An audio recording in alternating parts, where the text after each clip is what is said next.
Short trip from Kolkata.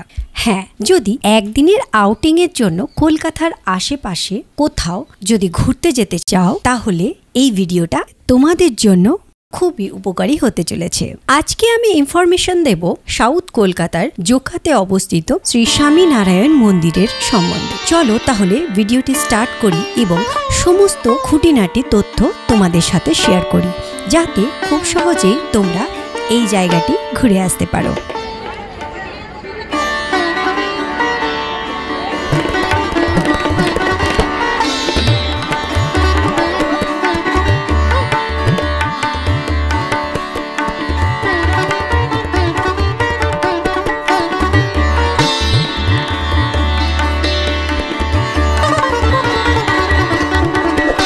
চলো এবার আমরা দেখে নিই এই মন্দিরে তোমরা আসবে কিভাবে।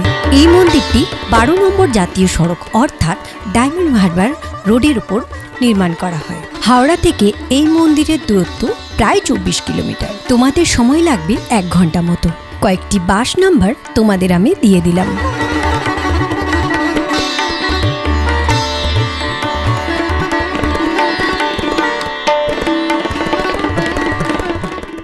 শিয়ালদা স্টেশন থেকে এই মন্দিরের দূরত্ব 22.4 কিলোমিটার।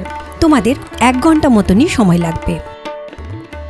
কয়েকটি বাস নাম্বার তোমাদের আমি দিয়ে দিলাম।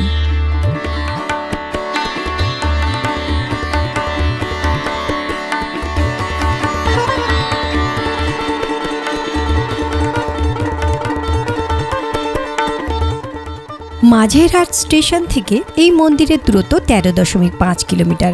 এই তোমাদের 8 ঘন্টা মতো সময় লাগবে। যারা মাঝেরহাট থেকে বাসে যাবে ভাবছো তাদের জন্য কিছু বাস নাম্বার আমি দিয়ে দিলাম। নিয়ারেস্ট মেট্রো স্টেশন হলো জোকা। জোকা থেকে তোমরা যে কোনো ডায়মন্ড হারবার গামী অথবা পলতাগামী বাস ধরে স্বামীনারায়ণ মন্দির পৌঁছে যাবে। কলকাতার স্বামীনারায়ণ মন্দিরটি হল গুজরাটের স্বামীনারায়ণ সংস্থার একটি হিন্দু মন্দির। 2014 সালে আনুষ্ঠানিকভাবে পূজা অর্চনার মধ্যে দিয়ে সর্বসাধারণের জন্য খুলে দেওয়া হয় এই মন্দিরটি।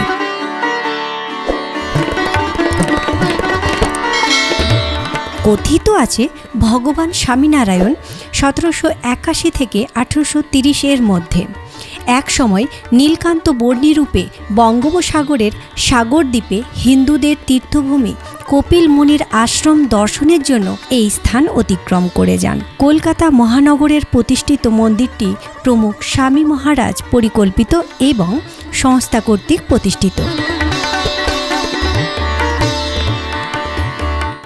এটি বিশ্বের 5 মহাদেশের বিভিন্ন স্থানে প্রতিষ্ঠিত শিখরবদ্ধ 44টি মন্দিরের অন্যতম। প্রায় 200 একর জমির উপর তৈরি এই শিখরবদ্ধ মন্দিরের অনেকগুলো অংশ রয়েছে, প্রধানত মার্বেল। রাজস্থানের গোলাপি বেলে পাথর আর লাল পাথর ব্যবহার করে হিন্দু সংস্কৃতির ঐতিহ্য মেনে এক অসাধারণ স্থাপত্য কীর্তিতে মন্দিরটি গড়ে তোলা হয়েছে। কারুকার্য করা পাথরের মন্দির, মন্দিরের ভেতর শান্ত মনোরম পরিবেশ, বাইরের নানান বাহারি গাছপালা আর সন্ধ্যায় আলো আঁধারি পরিবেশ যেমন উপভোগ্য, তেমনি পূজা অর্চনার মন নিমেষে প্রসন্ন হয়।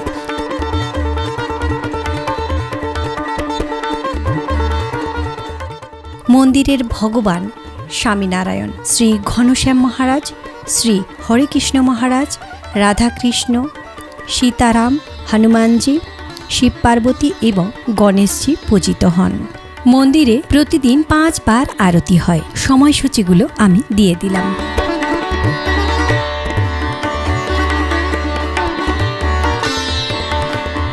মন্দিরটি প্রতিদিন সকাল 8টা থেকে দুপুর 12টা এবং বিকেল 4টে থেকে রাত 8টা পর্যন্ত খোলা থাকে। মন্দিরের ভেতরটা একদম পরিষ্কার পরিচ্ছন্ন। তোমাদের একটা কথা বলে রাখি, মন্দিরের বাইরে ফটোগ্রাফি অ্যালাউ আছে, কিন্তু মন্দিরের ভেতরে ফটোগ্রাফির অ্যালাউ নেই। এটি হলো মন্দিরের মেন গেট।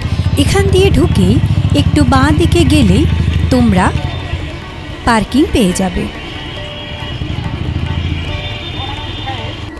এখানে বিরাট বড় পার্কিং এরিয়া রয়েছে আর পার্কিং চার্জ বাস 250 টাকা, মিনি বাস 125 টাকা, ছোট 4 চাকা 50 টাকা, বাইক 20 টাকা, অটো আর টোটো হচ্ছে 30 টাকা করে। গাড়ি পার্কিংয়ের কোনো টাইম লিমিট নেই, তোমরা যতক্ষণ খুশি রাখতে পারো।